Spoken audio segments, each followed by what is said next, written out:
Hello, friends, and welcome to Empower You 2 podcast. I'm your host, Natasha Paris, and I'm excited because you are in the building with me. You can be anywhere in the world, but you have chosen to be here with me, and I am so humbled and appreciative.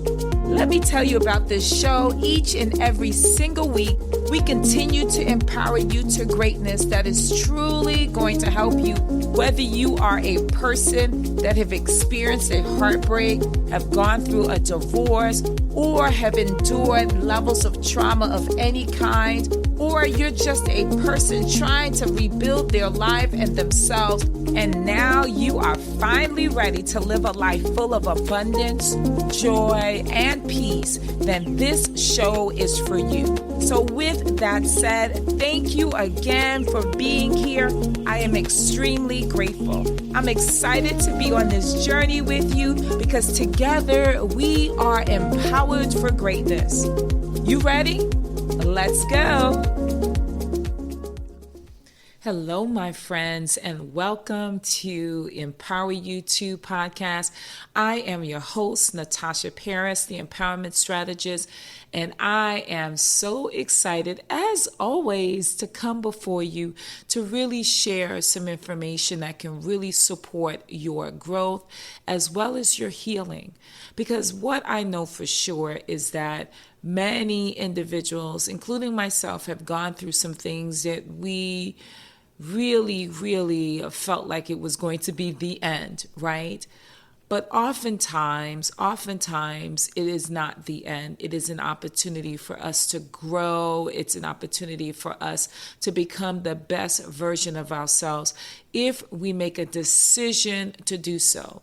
So with that said, I am so excited to present to you episode 26. Yes, my friends, episode 26, because it is monumental, because I remember when we first started, and it seemed like it was just yesterday, but with consistency, with commitment, and with the courage to move and do this on a consistent basis has been great. So I am so thankful to all of my listeners and the new ones who are coming in and checking my podcast out. I say thank you from the bottom of my heart. And I am always grateful. So let's jump into episode 26. And the title for episode 26 is one that individuals, many of us, if not a good amount of us, my friends, have to deal with, right? And that is, my friends, fear does not own you. That's the title of our episode 26. Fear does not own you. Yes. How many of us have been in that place where we allowed fear to take over our lives, to really be the pilot or the driver in the seat of our lives, and allow it to really just take over? And so I want to come to you today to let you know that fear does not own you, my friends. Let's talk about it. What is the definition of fear, right? What is the definition?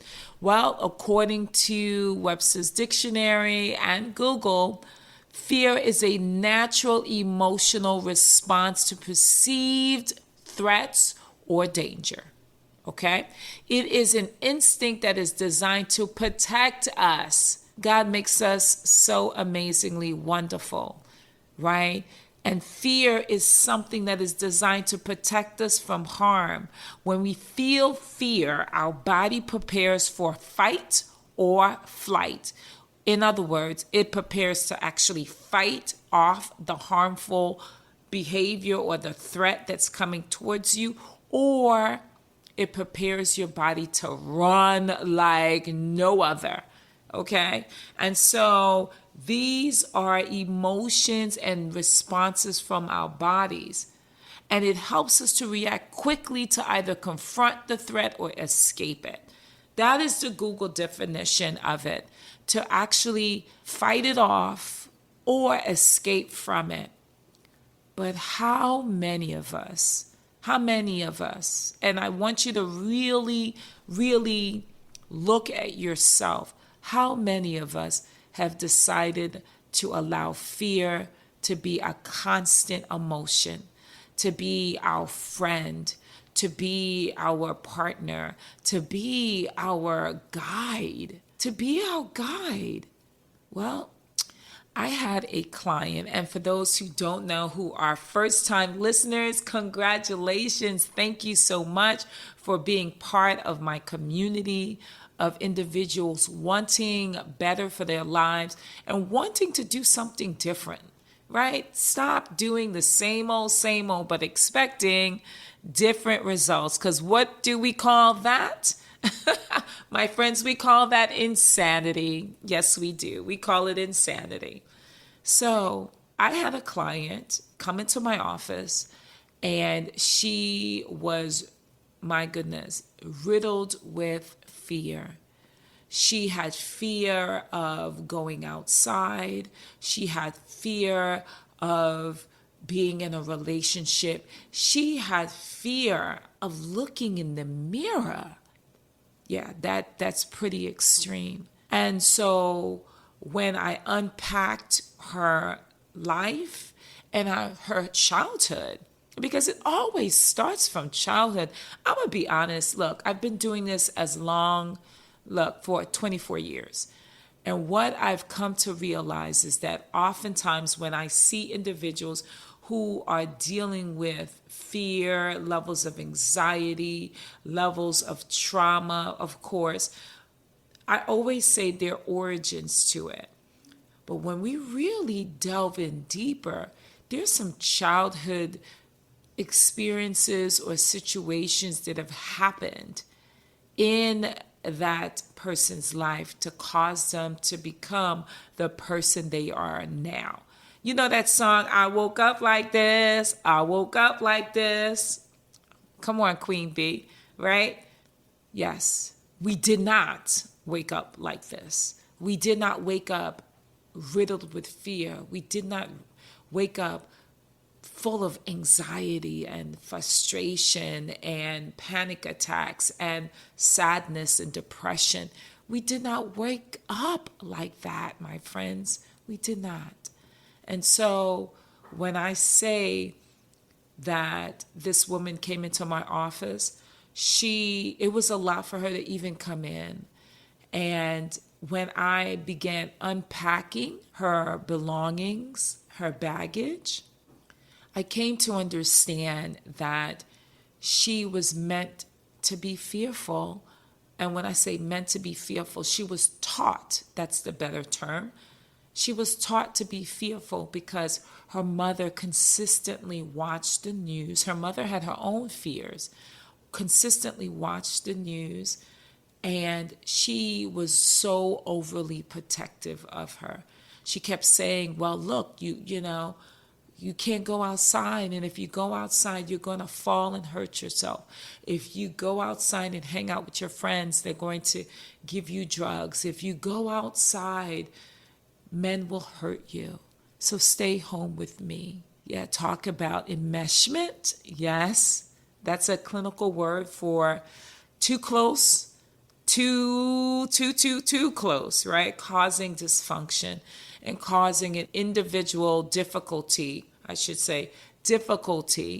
becoming independent and becoming more dependent, while not allowing life to take its course and for her to learn coping skills, for her to learn as a child going into teenage years and as a young adult, learning how to cope, learning how to develop life skills that would really grow her up and also teach her how to navigate life's journey. So, my friends, how do we not make fear own us, right? Because fear can definitely be our friend.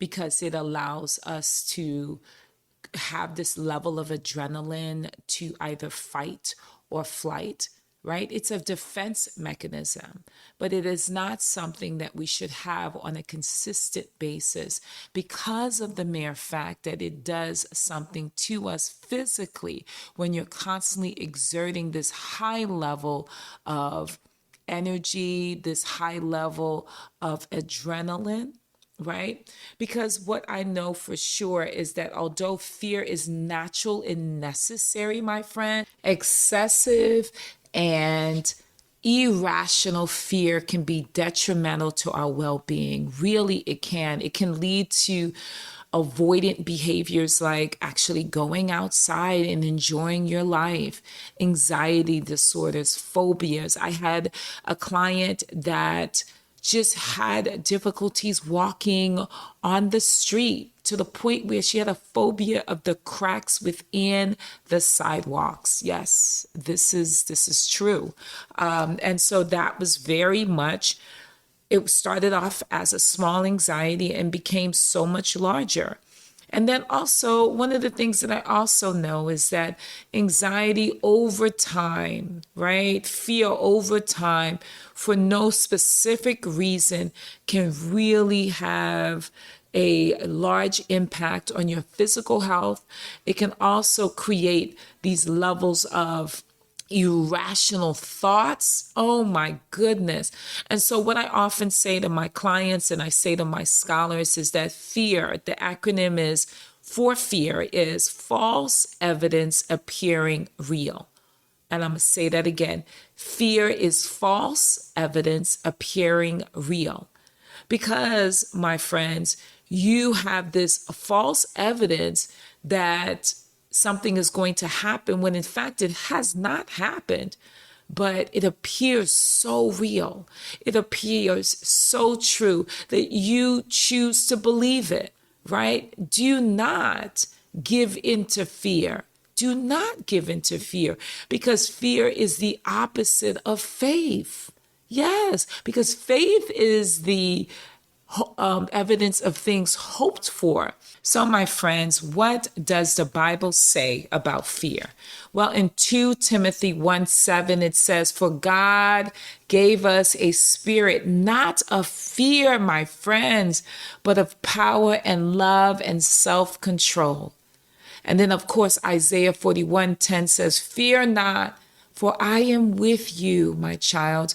Be not dismayed, for I am your God. I will strengthen you. I will help you. I will uphold you with my righteous right hand." In the good book, it talks about fear. How many times? Oh my goodness, I believe about 120 times.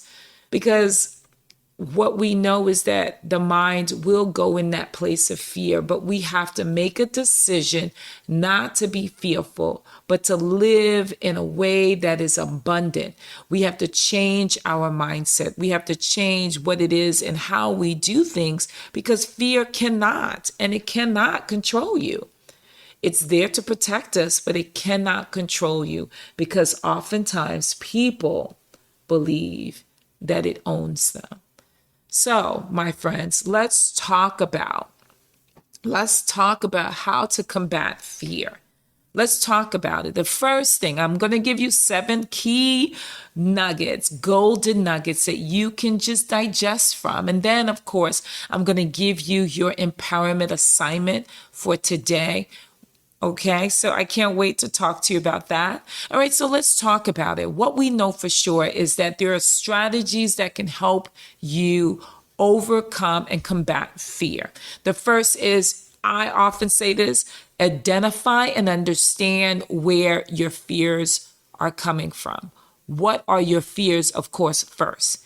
Take time to identify the specific fear. What are you scared of? What are you scared of? You know, you have to ask yourself that, right?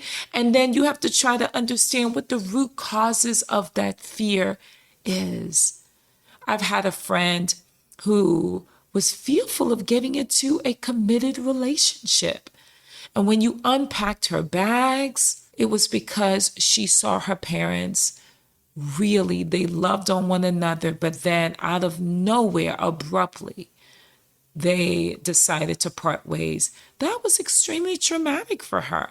And so her fear was, if I got into a relationship with someone that I loved and who I also thought loved me, and as things are great, and then one day, am I going to wake up and the relationship is over and out of the blue, it just dies?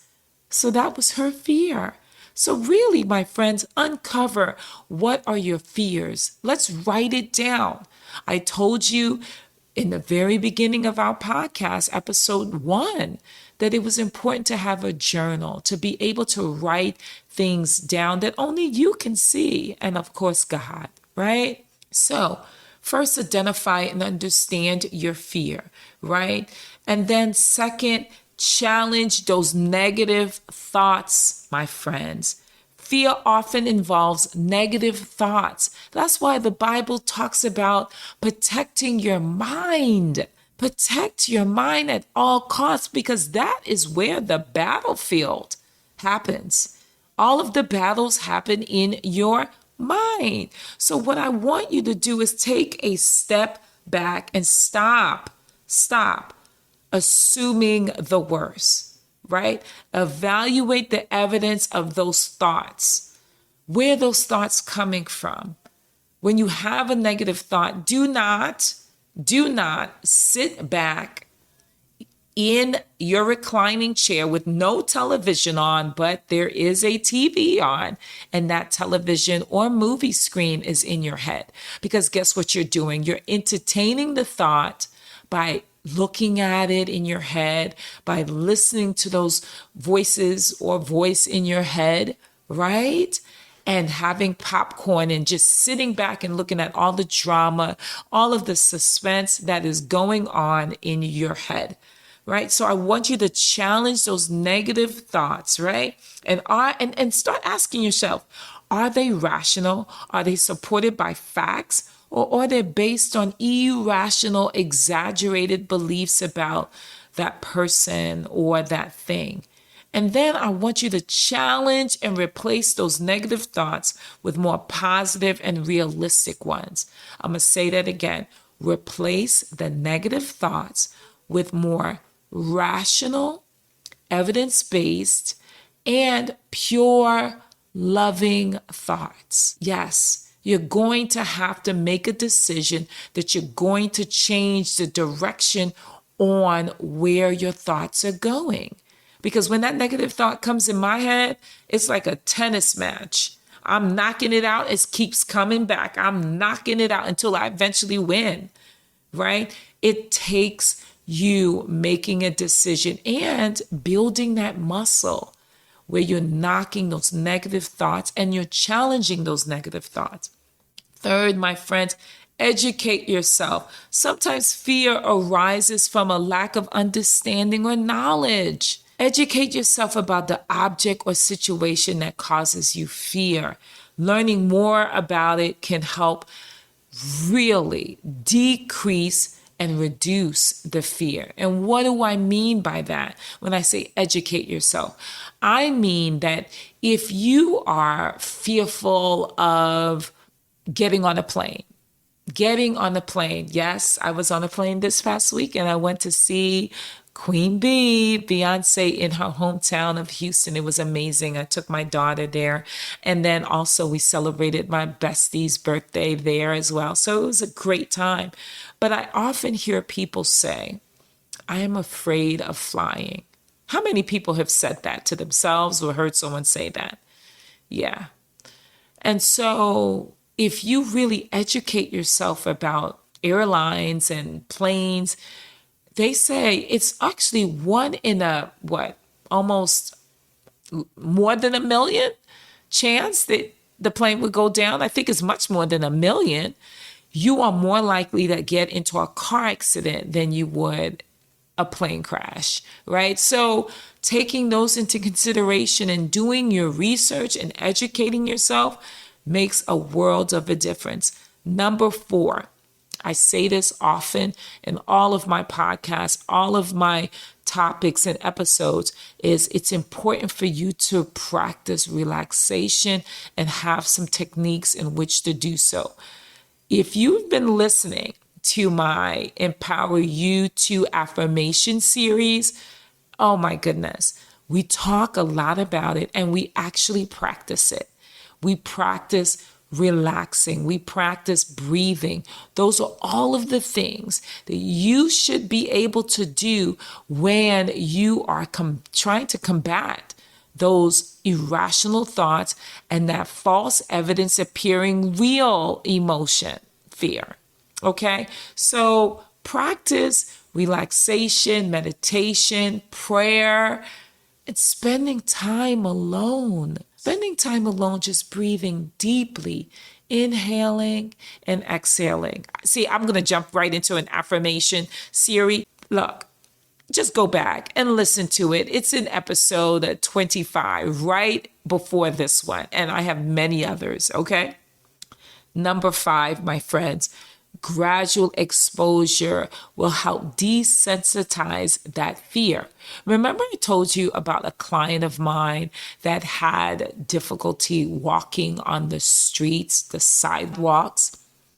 Okay, well, let me just say this. In sidewalks, she had a fear of the cracks of the sidewalks. And so she would walk tiptoeing around the sidewalk. Can you imagine how long it would take her to get from one street to the next, or from the 20th Street to 21st? And there are many cracks in some of these sidewalks in the DC metro area, as well as the New York area, or any other area in the country. And so what I did was I went out there with her and we did a session where it was small exposures and being able to say, look, I'm stepping on that crack and I'm still here, because her fear was that if she stepped on the crack, her back will crack or her back will break or she would die, right? And so we gradually exposed her to the fear. So what am I saying? I'm saying that gradual exposure, feeling and facing the fear gradually in a controlled manner, can be an effective way to overcome it. Start by exposing yourself to the fear, introducing the fear or the situation in small doses, in small increments. Okay, so we got that. Number 6, well, you know what I say about seeking support. That is our number 6 golden nugget, is that how do you combat fear? You share your fears with trusted friends or family members who can offer encouraging words and let you know that, baby, it's not a real fear. Go after it, right? Don't let it take you over, right? You need to often hear that from people that love you. So you're out of your head and you're not in your head making this whole story about why this fear is your friend. Okay, so seek support.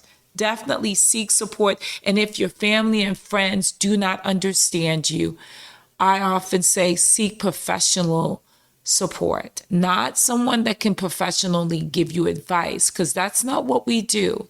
But what we do is, as mental health clinicians, psychologists, psychiatrists, what we do is we actually help you through that fear. We help you decrease your levels of anxiety. And so I implore you, if you are having difficulty with your anxiety, if you're having panic attacks, it all stems from levels of fear. So work with someone to help uncover and, as I might say, unpack your bags. Unpack your bags. Number 7, which is my last golden nugget, is practice self-care. Take care of you physically, emotionally, because if you are not managing your fears or managing your insecurities or managing your emotions, guess what happens? Guess what happens? It really takes a toll on you. You know what I say, and I've often said it, you have to practice self-care. This is not something that is like a luxury. It is something that has to be done on a daily basis, not when it's your birthday, not when you're just feeling good. It is when you are doing it as part of your daily routine. Because what practicing self-care looks like is you taking care of you physically and emotionally by engaging in activities that bring you joy and relaxation. Also, exercise, my friends, exercise. We did a episode on exercising and the power of exercising. And what we know for sure is that when you exercise and you have a balanced diet and you get enough sleep and you engage in activities and hobbies that you love, what it does, my friends, it helps to shift your focus away from fear. I'm going to say that again. It helps to shift your focus away from false evidence appearing real. And so what I want you to remember as we begin to close is that you are able to overcome those fears, but it takes time, it takes patience, it takes commitment, and it takes you saying, enough is enough.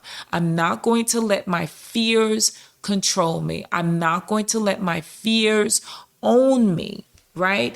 It is essential for me to be kind to myself throughout this entire process, right? And to be able to celebrate the small victories, my friends, because if you don't, you will be in the passenger seat of life with fear driving your life and crashing on a consistent basis So let's really go right in and summarize what we know about fear. Okay. The definition is false evidence appearing real. But what we also know is that fear has been designed to protect us. It is designed to either have us fight or flight, right? Meaning fighting or flying away or running away. Yes. And along with all of that is adrenaline that is rushed through our bodies, giving us superhero strength to do the impossible. Yes, there was this mother who was in a car crash and her car turned over and it was about to blow up. And when she came to consciousness, she was actually outside of the vehicle, but her 2 children were in the vehicle. Well, let me tell you, this 5'1", 115-pound woman, mother, took it upon herself to rescue her children, and one was pinned under the vehicle. Well, adrenaline came on and she lifted the car with one hand and pulled her child with the other. And when ambulance paramedics came to the scene, they were like, "How did you do that?" She just said, "All I knew was I was fearful that the car would blow up and my 2 children would die in that fire." See? You see, my friends, you see how fear is used to really protect and help us? But when you're using it on a consistent basis, it is too much for the body to handle. And it breaks you down physically, emotionally, and spiritually. We know that in the good book, it talks about fear not, for I am with you, my child. I am with you. So what are the 7 key ways to combating fear? What are the 7 things that I've talked about? Okay. That is identify and understand your fear. Understand where it's coming from. Understand exactly what it is, right? When you gain clarity, you're able to combat the fear and you can begin to address it more clearly and effectively. Okay. Number 2, challenge your negative thoughts. Challenge them and create that muscle of knocking it out of the way and replacing it with a positive thought. Number 3, educate yourself. If you have a fear about a specific thing or, activity, just educate yourself. Look into it. Don't just assume that it's the worst thing on the planet. Okay. Number 4, practice what? Relaxation techniques. Hint, hint, the affirmation series is a relaxation technique with meditation and affirmation. Come on now, my friend. So you have no excuse. You have absolutely no excuse. Number 5, gradual exposure will help desensitize that level of fear because you have to face it. You can't allow fear to own you. You have to make a decision to say, I'm going to take the driver's seat in this and I'm going to expose myself to the fear so that I will no longer be fearful. Okay. But it's always important to do it with a professional because you want to do it gradually. Okay. All right. The next one, number 6, is seek support. I say this often, seek support like yesterday, right? If you're unable to talk to your family and friends, which usually may not always be the best thing because they can judge you. But when you speak to a professional like myself, there's no judgment. No judgment, not one piece of judgment. Our job is to really support you and help you become the best, best version of yourself. Number 7, practice self-care. That's all I have to say. Practice self-care. You know what that looks like. We've talked about it in all of our other episodes. Okay. So what are the empowerment assignments for today? Well, the empowerment assignment for today is I want you to write down 3 fears that you have. Just 3. And if you can't think of 3, just write down 1. And then I want you to begin to unpack why that fear is there. Why? And just start asking yourself 3 questions. When did it start? What does it look like? And why am I not willing to go beyond the fear? The what, the when, and the why. That's it. Those are the things that I'm asking you to do. Is I want you to be in a place of empowerment. This is why I call myself the empowerment strategist, because I want you to understand that you have a power that lives in you that is so strong, but you gotta tap into your superhero powers. You gotta tap into that, because once you do that, there's no stopping you, my friends. There's no stopping you. So with that said, I'm super excited to, of course, have been your host to help navigate you through that level of fear no more, okay? And helping you understand that you are truly in control. So, my friends, I want you to have an amazing rest of your day or night, depending on when you're listening to this. And I want you to be what? Empowered for greatness, because without greatness, there's no you. And without you, there's no greatness. I look forward to seeing you on the other side. Bye. If you are loving this content and our time together as we become empowered for greatness and you want to connect with me more, I would love for you to come and check out my Self-Empowerment Scholars. It's my monthly empowerment sessions where we take all of the materials learned on the podcast and apply it and study it and take it to the next level. So join me over at Empower You, the letter U, 2 right? The number 2.com/join, or you can text the word empower to 571-464-6511. That's text the word empower to 571-464-6511. Also, if you've ever gained an ounce of wisdom or the episode resonated with you, I simply ask that you do 4 things. The first is I want you to subscribe right now if you have not done so already. The second is I want you to hit that 5-star button on your favorite platform. The third is I want to hear from you. I want to hear your feedback. I want to hear how it has resonated for you.